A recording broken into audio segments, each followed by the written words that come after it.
And we are live. Hello and welcome to Developer Insights. I'm David. I'm Justin. Together we are the leads on game development and design here at Codename. We also founded Codename too. You said it like it was the second version again. We got to work on that. Yeah, we founded the sequel to Codename. Codename 2, Codename Strikes Back. Yeah. All right. Anyway, we are your hosts for this episode and for every episode. Because when we're not here, the show doesn't happen. Continues to be true. Today is our 68th episode. Justin, this section isn't filled in. Okay, listen, I had to pick up my car from the shop. Filling in the intro was your job. Well, I was busy gathering together the list of fixes and new features based on feedback from the previous shows, so... Okay, well, I guess we'll simply have an incomplete intro in this episode. I don't think there's any avoiding it at this point. Anyway, code says expired. What? Sean. Anyway, as always, we are here to answer development and design questions about idle champions. But if you don't ask any questions, you may have to suffer through Justin's one-man reenactment of... Wait, this is empty too.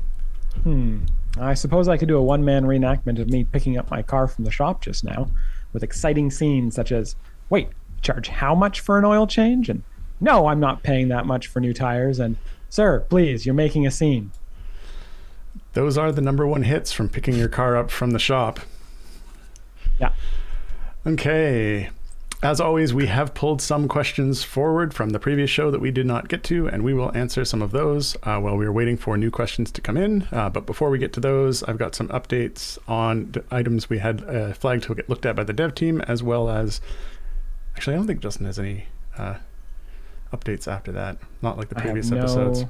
We can blame Dupuy for that. Yeah, no, we've spent all of our update ammo in January. Do updates have ammo, or are they quoted? I don't know. Oh, okay. Anyway, in the fixes and new features section today, we did get the potion manager icon staying, so that'll be up there regardless of whether you have a potion active or not. So that's a quick way to get to that dialogue. Seemed like a pretty obvious thing to do. We missed in the first pass. Additionally, as requested, we have added some additional escape closes. So escape will close the jukebox, and escape will close the "you have already redeemed this combination" dialogue when pasting in codes. As it turned out, there were some cases where dialogues were supposed to be closed, but any kind of an input box where you could type text into was grabbing the keyboard input and preventing that. So I know Peter fixed a couple of cases where that was happening. Additionally, we've been working on some improved performance on the definition loading. So that's sort of when the game initially loads, that sort of verifying definition phase. We've been working on splitting that out so that it doesn't send you all of the definitions every time. The definitions have grown to quite a significant size at this point, so we're going to be breaking those up into their various types, and that should increase performance on loading, and it should make it so that when we do updates, you have to download less, so it's just a win-win. On to in progress, we have prioritized looking at the save feats with formations. Peter and I had a discussion about that last week after the show. We will still be adding an icon to portraits of champions that are blocked due to variant rules that have a feat available that can make them unblocked. I feel like that sentence could be made simpler. We're going to improve or skip the animation on the chest moving code or intro, the moving of the chest, to do an intro of a code so that moves faster. Adding tooltip to gear with max level to indicate the progress towards max level. We're going to add an option to mobile for a quick return to area 1. Additional icons on the quest tracker for the different types of season quests. Recall for familiar. Indicator and unload changelog. Really got to get these done because I'm getting very tired of repeating them. We do have a couple of new items on here, though. We will be adding an option to buy more than one patron chest at a time, as well as adjusting the sorting on the campaign list of the Modron automation so that makes a lot more sense. Okay. On to the leftover questions from the prior shows. Yeah, so last episode we actually ended up answering almost every question.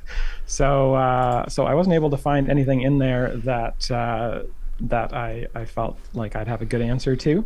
So instead, I've got a couple of pieces of feedback that we saw around some of the updates this month. Specifically kind of the patrons, Fen and Feats. So we had a comment here from Idle and Chill last episode who said, not a question. Hey gents, still really enjoying the game. Thanks for adding Fen to make patrons a bit easier. So you're welcome. We're happy to do that. It was one of our kind of goals for January, was to make the patron challenges a little bit less of a chore, and hopefully someday we can stop referring to them as chores and refer to them as rewarding activities that result in currency that is useful. That's a bit of a mouthful, I think, though. Bit of a mouthful, I know, yeah. Yeah. And then there was a piece of feedback. This one was actually, I think, from Discord, not from Dev Insights, but I copied it out of our internal feedback channel anyway, from MJBot1, who said, thanks, devs, for letting me use Feats beyond the stats boosts. So in reference to adding some additional Feat slot unlocks 2 weeks ago now, I guess. Yes. So, yeah. And beyond the stat boosts, meaning that there are more slots, and they were only using the stat boost feast because those are the ones that made the biggest impact. Okay. Yeah. And I guess in relevance to almost running out of questions, what do we got? The speed blog. Garwar is pushing for that speed blog, Justin. Yeah, I see that here. It's down here. It's question 22 this week, so we'll see if we get to that. Okay. Moving on to the new questions, which it seems like you've already colored half the doc. This first one is from Foolish Genius 89, and his question, or their question, is: love the update. Makes me want to do trials again. Designing future content. Will you be factoring in 6 legendaries into the power budget expected for players? Basically, is the game going to get much harder now that legendaries are more accessible? So I think the answer to this is yes, but not necessarily harder than it was going to get anyway. We're always rolling out harder variants and harder stuff. The new campaigns that come out tend to have a steeper curve to them, and then when you apply patron challenges, patron restrictions to them, they get even harder. So I think the game was probably already kind of out of reach for a lot of more casual players. Obviously, our more hardcore players who are doing a lot of item level, like leveling up equipment levels and stuff like that, weren't finding them as hard. But I think there were definitely some challenges out there, some variants, some patron variants that were essentially impossible for people, and are now much more possible. So I think it's good that we're adding a little bit of power there, and we'll definitely continue to make very challenging variants and very challenging campaigns as we go. Okay. Question number 2 today from Question Colon. Weekly request for the missing node in the strong core. People really want that extra health. So at some point I got to add that back in. I think at this point you owe them an extra node. Like a 17th node?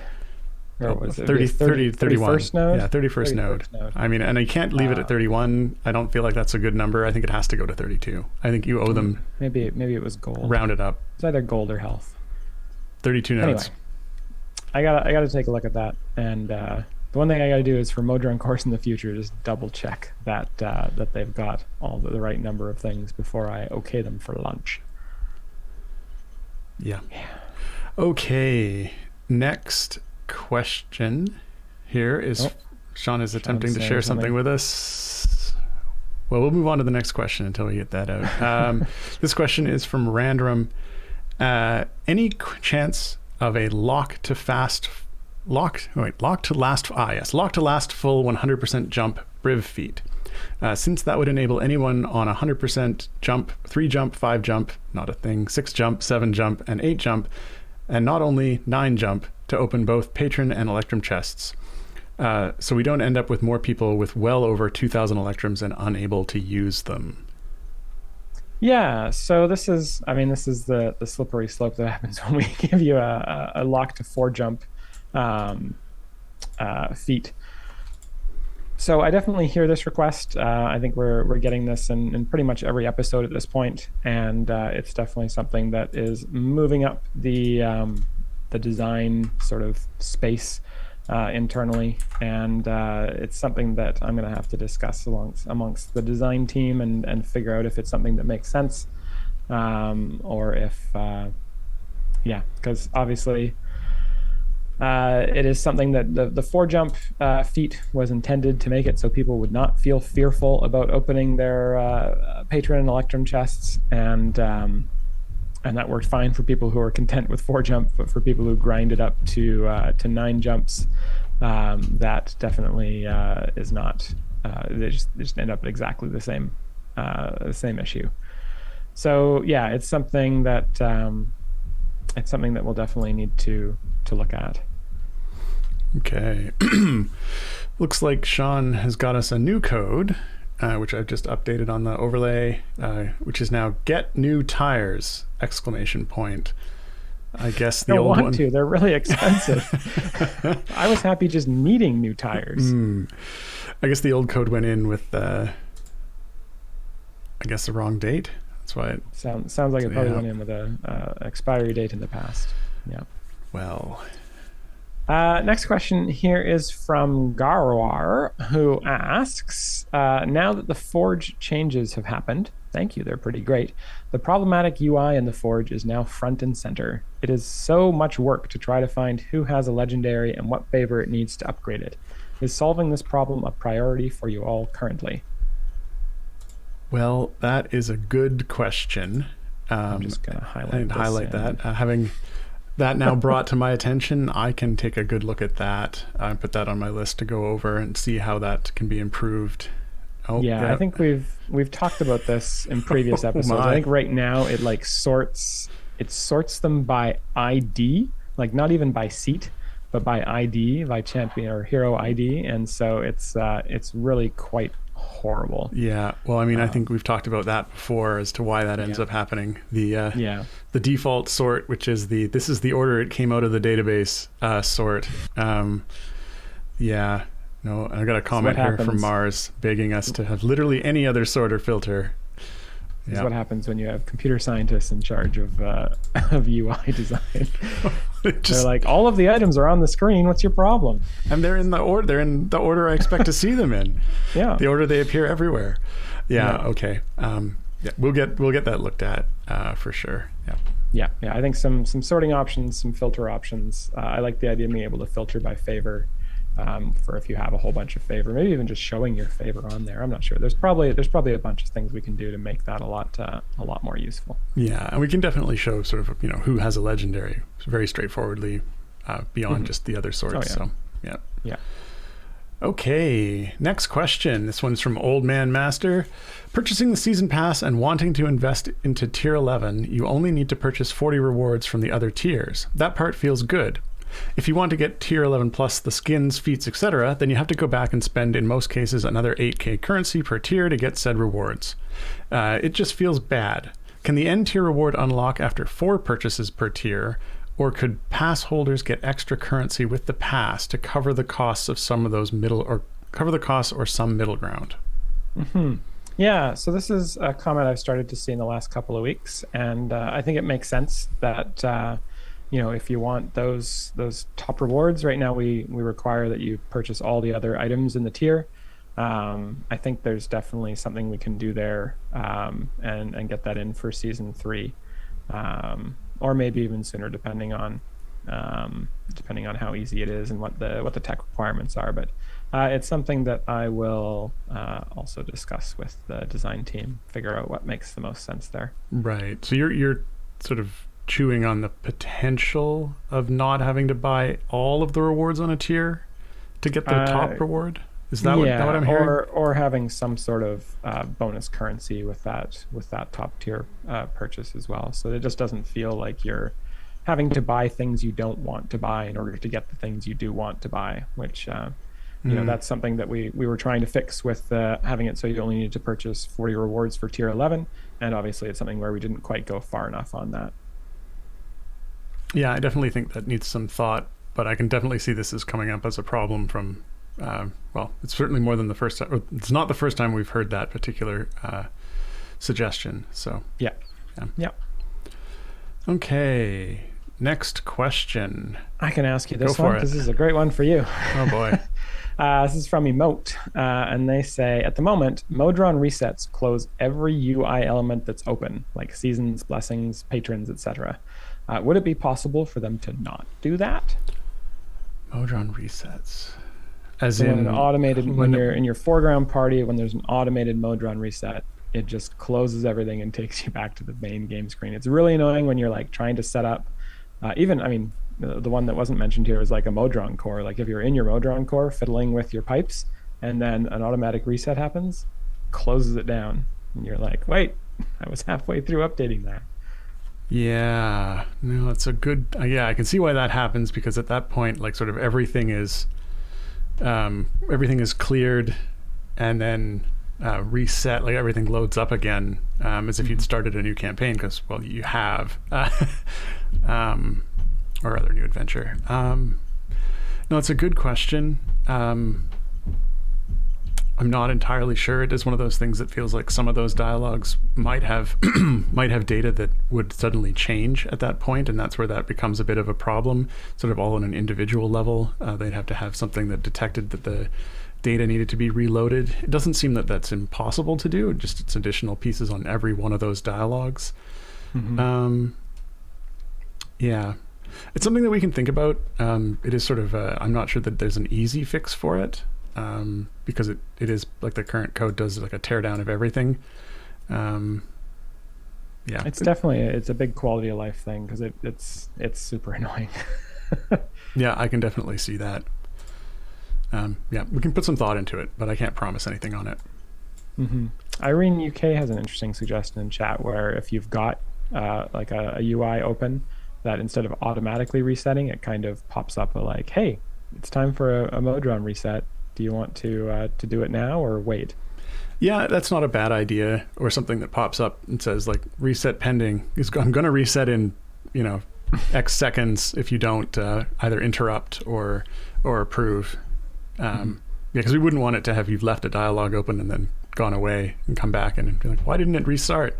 Right. Yeah. I mean, that's something we've talked about on previous episodes, that we don't want to get you into a situation where you can screw yourself over by doing something unintended. Oops, I left in dialogue open. Yeah, but a timer and like, hey, you've got 15 seconds to decide whether you want to let it reset or just interrupt the process. Yeah, that's not a bad idea. Okay. Next question. This one is from Rangzor. Rangzor's question is, as a lot of players find the need to create or access additional data tables or guides on how to complete certain challenges, filters for heroes that are suitable for X, find certain enemies to defeat, recommended areas to complete for X. Will this be something idle champions would consider including in the game?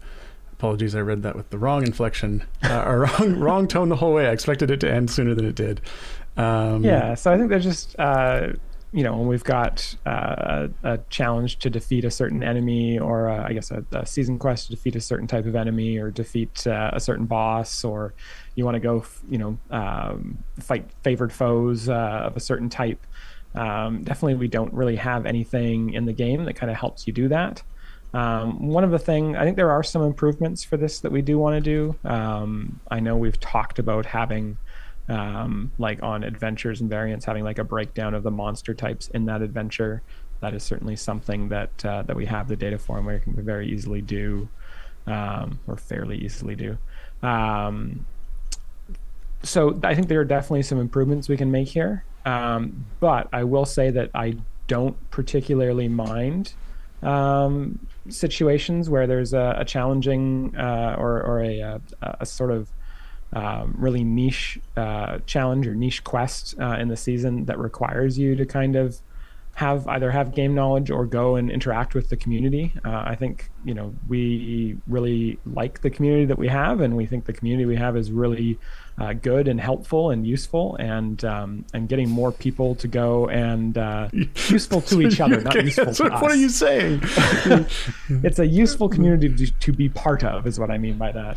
And so I think encouraging people to go and interact with the community is something that we like, and we will continue to encourage. And so I do think it's not a bad thing if going to the subreddit or going to Discord or whatever is kind of an easy way to find effective and efficient ways to do things in the game. So yeah, I think it's a mix of the two. I think there's definitely some things that we can improve in the game to make it a little bit easier. But there's also, we'll never say that we don't want people to go to the community for information and strategies and whatnot.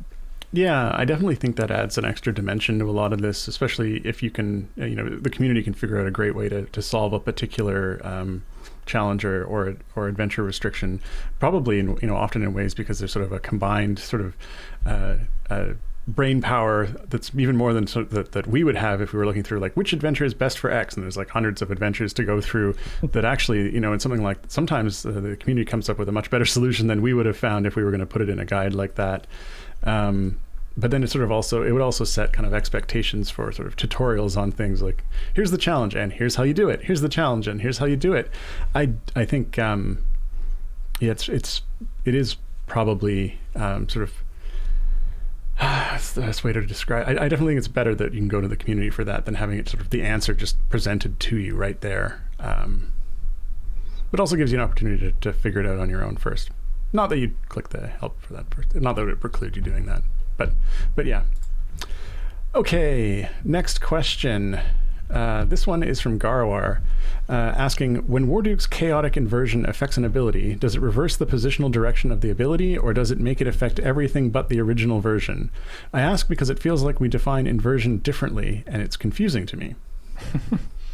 So this is a good question. I believe the way it actually just works is it looks at each slot and goes, does the original ability apply to this slot? If it does, then it doesn't, and vice versa. And so I think that's the way that it is set up right now. But that works pretty well, except for cases where you start to get more complex. So there are certainly some abilities in the game that don't work very well with the chaotic inversion, or don't work really at all with it, which is why we say it inverts most abilities. But there are some, especially when we're designing, we have to kind of think about it now, because there are some things we just can't really do and have it be intuitive with chaotic inversion, especially things where there's cascading or there's abilities that kind of modify the previous way that a positional formation ability worked. So for example, I think we had one that we changed. It was Keelik. In season 1, we were doing an update for Keelik, and we knew that chaotic conversion was going to be a thing. And he had an ability that buffs champions adjacent to him, and then he had a specialization that buffs the champions that are one slot further away at 50% the effectiveness in the original design. And the question is, how do you invert that? Because you've got the original one that buffs champions adjacent to him by 100% of the power. And then if you invert that, then that's all champions who are not adjacent. But then he's got the one that the addition with the specialization buffs all champions within 2 slots by 50% of it. So if you invert that, all of a sudden you're buffing champions that aren't 2 slots away at 50%, and then which one takes precedent for champions that are more than 2 slots away. So we get into all sorts of weird kind of edge cases like that, which I think is why we changed Keelik's ability to just apply to champions 2 slots away at the regular power, because then inverting that becomes very simple. It's just any champions who are more than 2 slots away get buffed, and champions who are within 2 slots don't get buffed. Anyway, super freaking annoying and complex, but a very cool ability that I am not unhappy that we got into the game. But definitely there are a lot of edge cases to it that make it a little bit confusing, and I don't blame you for being confused by it, because I am also still confused by it at times, and trying to get it to work in a way that is intuitive is challenging. Right. Now, forgive me if I'm confused, but this was the ability I do forgive where you we ended up doing just the target inversion. Yes, it is right. just And target inversion. So this is where it's like all the possible targets sources are in a set, and then we take the targets that it would have had and we toss those away and instead use the remainder. Correct. Yeah. Right. So that's kind of the simpler way to think of how that works. And then nothing actually ends up inverted. It's just the targeting ends up inverted. Yes, it's just the targeting. Right. which is not like when you'd read an ability description of like, this inverts the ability, and you're like, I mean, instead of adding 50%, it takes 50% away. Yeah. Yeah. That is it is a good point that it works just on the targeting and not on the thing. So there's an interesting edge case with it right now. I think when you use Turiel, because Turiel has an ability that increases the damage of champions behind him based off of how many columns they are behind him. And actually, it's not even a thing with Warduke, but it's a thing with, I mean, you can do it with Warduke, but you can also do it with Archon. If you have Archon in the same slot as Turiel, and he then steals that ability, because it's just the targeting that he steals, what happens is he ends up being 0 columns away from Turiel, and so he actually gets a 0% buff. Because it gets multiplied by 1 for each column further back, and when you're 0 columns, it gets multiplied by 0. So there's a lot of kind of weird edge cases when we start to invert things or usurp things or stuff like that. And it's, I think it's something that makes it makes it kind of fun. It adds that kind of emergent behavior that we as designers don't necessarily think about all of it, because there's just so many frickin' combinations. Okay. Next question. This is from Kuvuplan, asking, how were the 3 different scales refunds we received calculated? So magic. I don't have the specifics on this. All I know is by the time we got to the 3rd one, we are pretty sure that they were calculated correctly. I think I can't remember what we fixed from the 1st to the 2nd one, but I remember from the 2nd to the 3rd one, we weren't properly taking into account the fact that you get 3 times the scales the first time you complete a difficulty. So that's what was fixed in the 2nd or the 3rd refund. Do you remember what it was in the 2nd one? I'm not totally privy to exactly what happened there.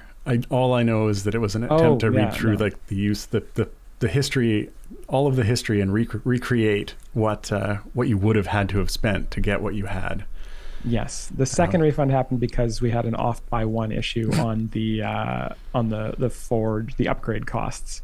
So the first upgrading from 1 to 2 was supposed to cost $499, and from 2 to 3 was supposed to cost $620 something, but instead it was off by 1. So from 1 to 2 cost $600 something. So for anyone who did forges afterwards, or for anyone who it was basically a difference of like 150-ish per legendary item that you had equipped or leveled up. So at this point, it should be correct, or mostly correct. I think the only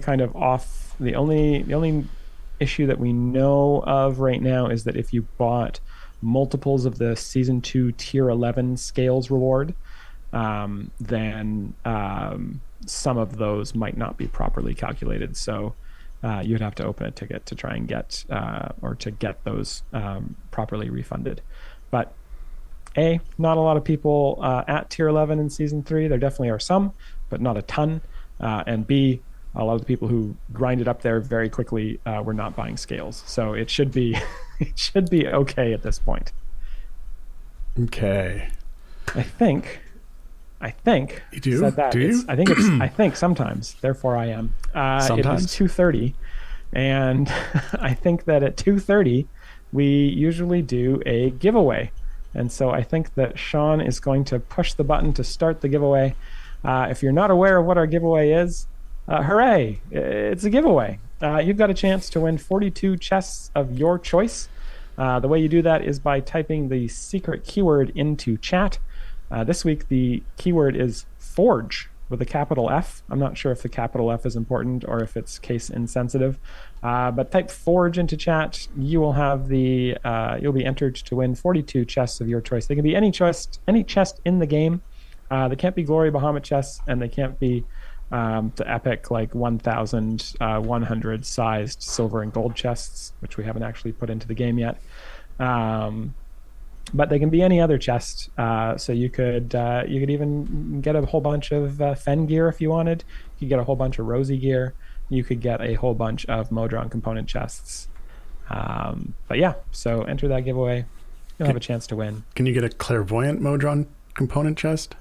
Oh, that gives you exactly the 4-way epic piece that you're thinking of when you open it.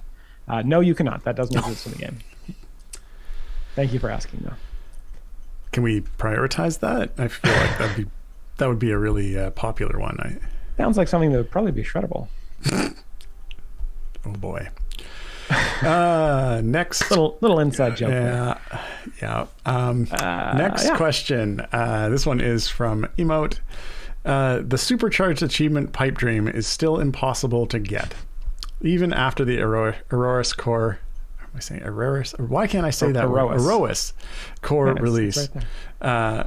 Are there any plans for a new Modron that could make it possible? So I personally take a little bit of perverse enjoyment in the fact that an achievement called Pipe Dream isn't achievable, but I understand that there are people who want to achieve the achievements we put in the game, and I respect that. So the answer is yes, I think we'll definitely have a Modron core that will make this possible. There may or may not be a Modron core in Season 3 as part of the reward track, and it may or may not be one that has a whole bunch of open space, which is what's going to be required to get the Pipe Dream achievement. So maybe. But stay tuned. Okay. I'm getting a request here from Kitscan for a one-man show chest. When you open it, you get a different one-man show? I guess. Plays in Idle Champions? I that's the only interpretation that I can come up with that makes sense for that description. Yep. Yeah. Let's see here. Next question is from Garwar. And by the way, folks, the giveaway I believe is done now. So you stop typing Forge in chat. So the next question here is from Garwar. They ask, in D&D terms of leveling up your character, what level do you consider the champions to be given the current power contributions of the game system as a whole, with items, feats, etc.? Oh, dear Lord. I don't know how I'm expected to answer that. This is supposed That's why I asked you and didn't know. let you ask me. I mean, those numbers really don't line up, and they go up exponentially, which is way out of the D&D terms. I mean, I think the one thing I will say about this, I kind of have half an answer to it, and it's when we're working with content creators, we will go and look at their character sheet for the purposes of ability scores and sort of what abilities they have unlocked and what kind of equipment they have. And so generally we will use those, and those could range anywhere from like some level 8 characters to, I think in our last ICP, I think they were running characters that were well into the teens. So, I mean, I think it varies all the way between there. But yeah, I mean, if we were to actually add up all the numbers and like, you know, they would be, you know, in actual D&D levels, they'd be well into the E to the whatevers. Like, yes. But on the other hand, the monster power slides along with that scale, right? So I mean, they're way out of sync too, right? So you could do like an XP crush kind of thing all the way back down, and really they're just level 10. It just doesn't make sense at all. No. Very even incompatible if you took, like, systems. Even if you took like the exponent and used that as the level, like, you know, E to the 20 being equal to D&D level 20, we're still like talking about E to the, you know, thousands. Yeah, I mean, I've never played a D&D character long enough to get past like level 6 or 7, but you're still only doing, you know, like 30 or 40 damage at a time, which I think is, in our terms, still yourself, like, you know, level 5. That was the reason you never gotten the character past them, because you haven't played a campaign long enough, or because your characters fall into pits and die? I mean, a little bit of column A, a little bit of column B. But even after, like, you know, a year-long campaign, I don't think we got past like level 6 or 7.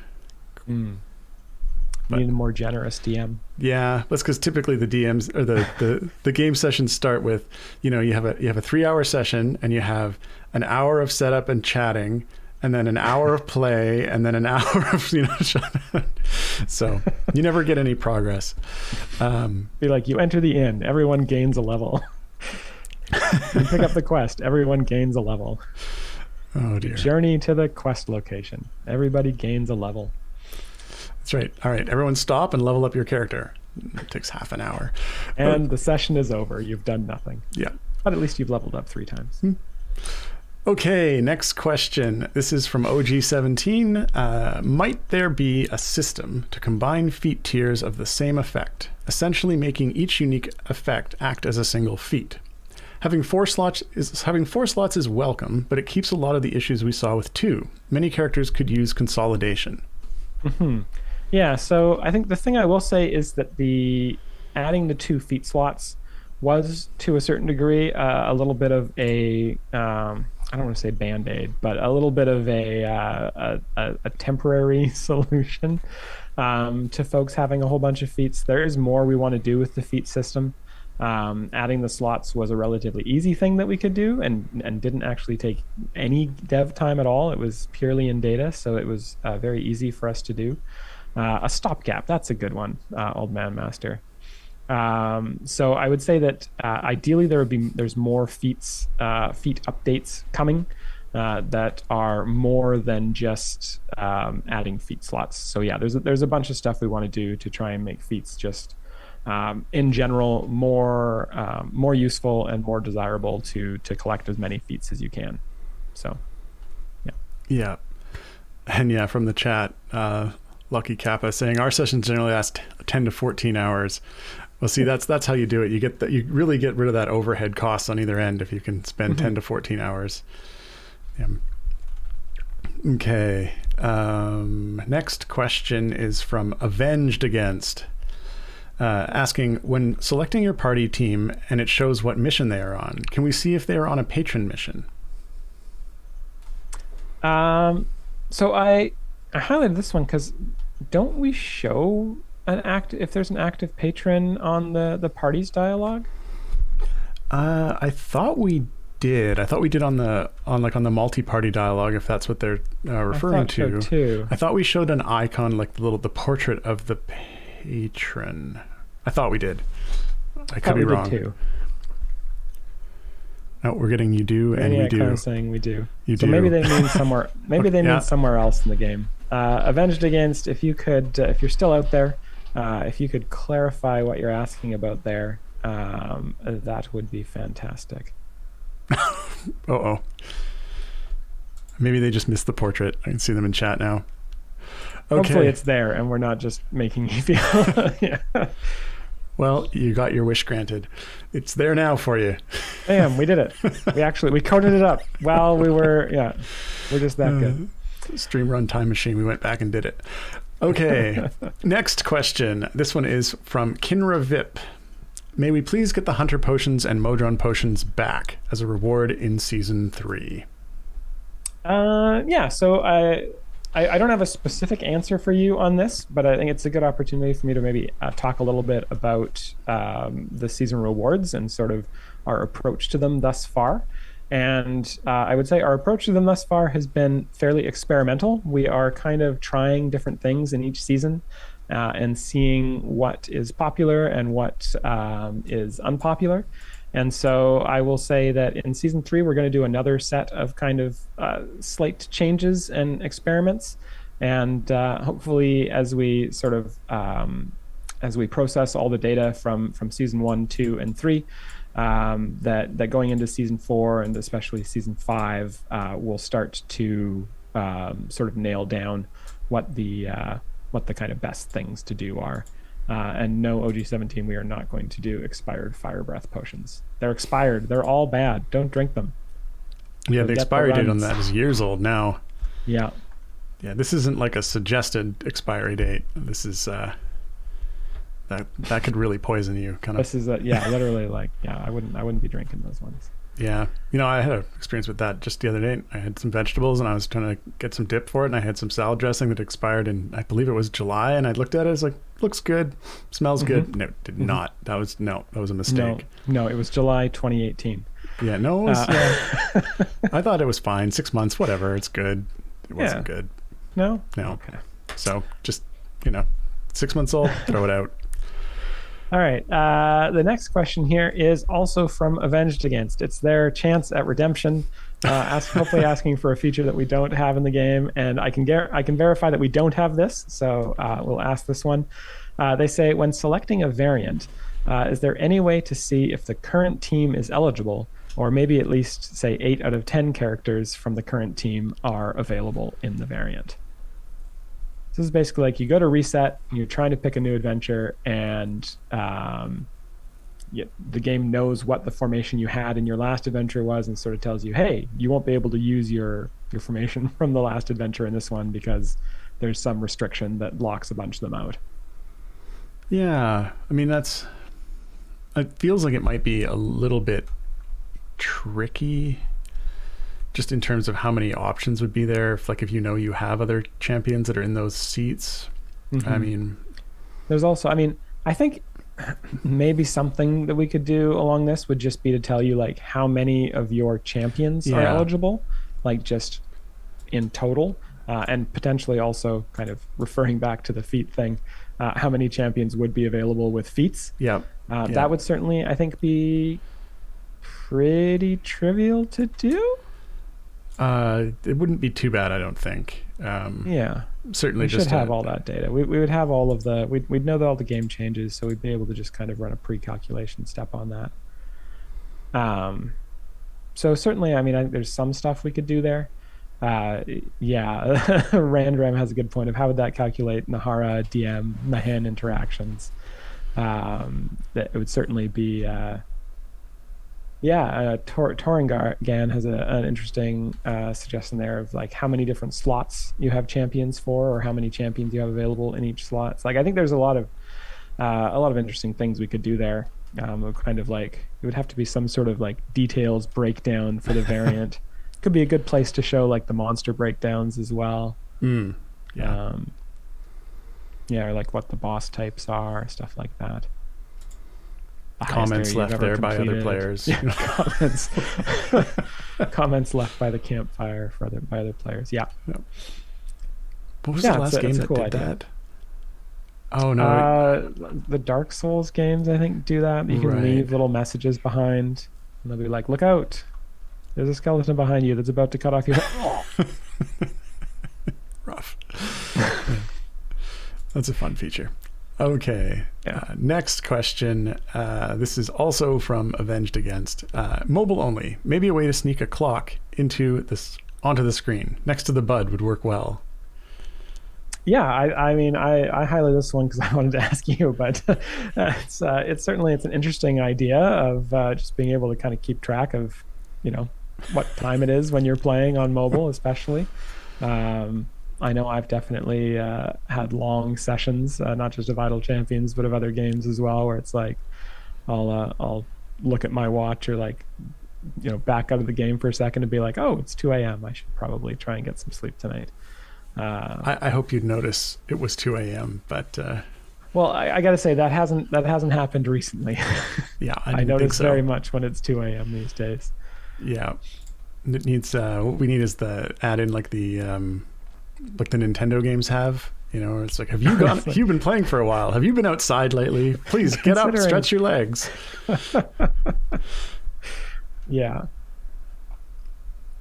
Yeah, I'm not sure that a clock on the mobile version is something that we would prioritize, but it's an interesting idea. It's an interesting idea. Yeah, I agree. It's not necessarily something that is a high priority. Next question, Mr. Nobody Nobodyson. Okay. Neighbors of Bodie McBoatface, I assume.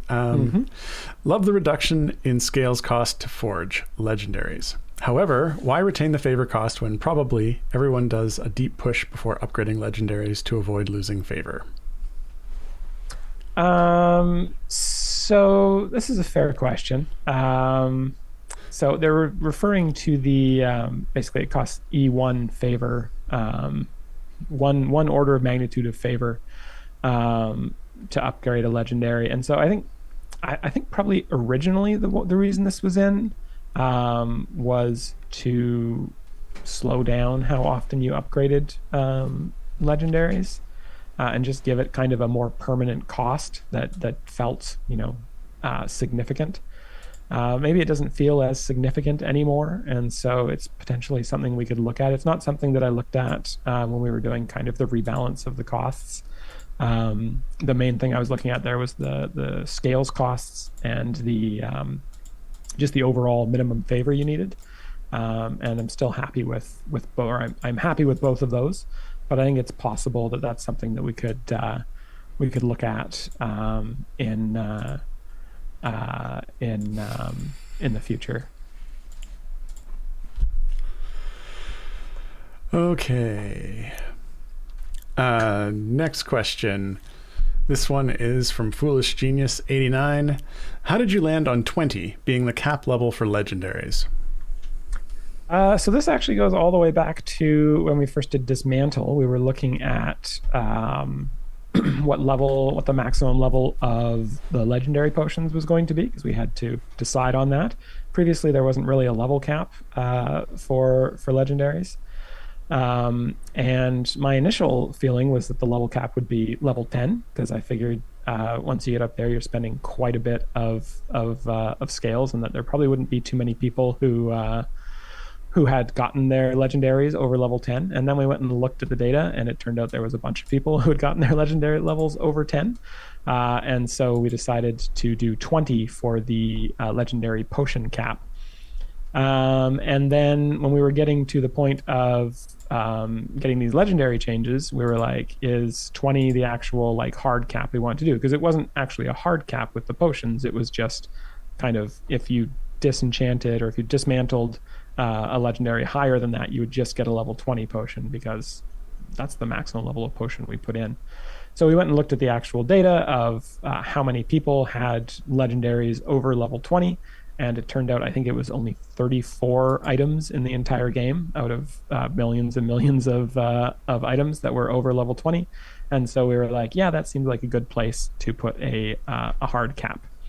The reason we wanted to do a hard cap on legendaries, or at least the reason I wanted to do a hard cap, at least, I don't know that I actually discussed this with anyone else, was I wanted it to feel like you could finish your legendaries. I think by having a hard cap there and having an actual max level you can get to, that it makes it so you can feel like you've done a champion and you don't feel pressured to put even more scales into a champion. So I think, yeah, being able to get up to that cap and have champions that are completely legendaried fully is a good thing. And then the only thing you kind of have to tweak is the reforge, if you want to change the actual effects, and that's obviously something where you can spend more scales on a champion if you want to. OG17 is asking if the pre-change level 20 plus items were legitimate, and as far as I could tell, yeah, they were. The cost wasn't egregious. I think it was, I'm trying to remember what it was. I think it was because it was 1,000 per level, so it's like 20,000 to go from 20 to 21, and 21,000 to go from 21 to 22. And I think the highest level one was 31 or something like that. I guess probably the favor requirements were probably from people who found clever ways to get large amounts of favor, probably well past the soft cap of favor. But yeah, as far as I can tell, there weren't people like hacking in scales or hacking in that favor. Okay. Next question. This one is from Irene UK, asking, when viewing legendaries, either on card or in Forge, the level is the last thing that is shown, but it's the most important information. Could it please say level 5 legendary, for example, rather than legendary blank blank blank level 5? Yeah, that seems like a good idea. Yep. Okay. Tag it. All right. This one does not look askable. Next question. I saw this question in our company chat, and I think the answer was just because they are. But anyway, this is the question. Sorry. The question here is for Foolish Genius 88. 89. Wait, if there's more, it's 89. Why are Fenn's wings described as draconic when they are clearly vampiric? I don't know. Okay. Do you know? I don't know. It's just because they look cool? I thought I saw cool? in the company chat someone being just like, that's because they are, or that's what they look like, or they look that way to me. I honestly, personally, I don't know. But I know the question was asked. Yeah. I got nothing. Sorry. That's just the way Fan is. Next question here from Question Colon. You want me to ask this one, or is this? I mean, I just tagged that. Go ahead. You can just go ahead and make a statement about it, I think. Yeah, there's a question here from Question Colon about asking if there's any progress on removing feats, so being able to unequip feats, and I believe that's probably something that. Did you mention that in progress, or is that not yet in progress? It wasn't on the in progress, but it was something that when it came up at the production meeting, we'll just make it so you click and remove them. I mean, it seems easy to do. So yeah. Of course, if you remove both your feet, you'll just be walking around on stumps. No. So yeah, it'll be painful too, because they don't come off easy. Mm-hmm. Oh, it looks like Lightning Hawk is rating us with a party of 2. Welcome to both of you. Awesome. Thank you to our channel. Welcome to our channel. Thank you for visiting. Okay. Next question here is from Regnar. Peter and Mark have been rock stars in developing recently, in my humble opinion. Is there anyone else on the team that you want to, or as we as players should thank for the flurry of quick responses and quality of life updates? Oh yeah, I mean, I think the whole team has been on a lot of this stuff. Nick Wilson has been working on a lot of the sort of quality of life things that have happened in January. So all the legendary stuff that was all him. Definitely, I mean, Alex. I think all the entire dev team has been working on bugs and quality of life stuff recently. So Alex and Dave himself, and Jarrett, I think, has even put in a couple of quality of life stuff between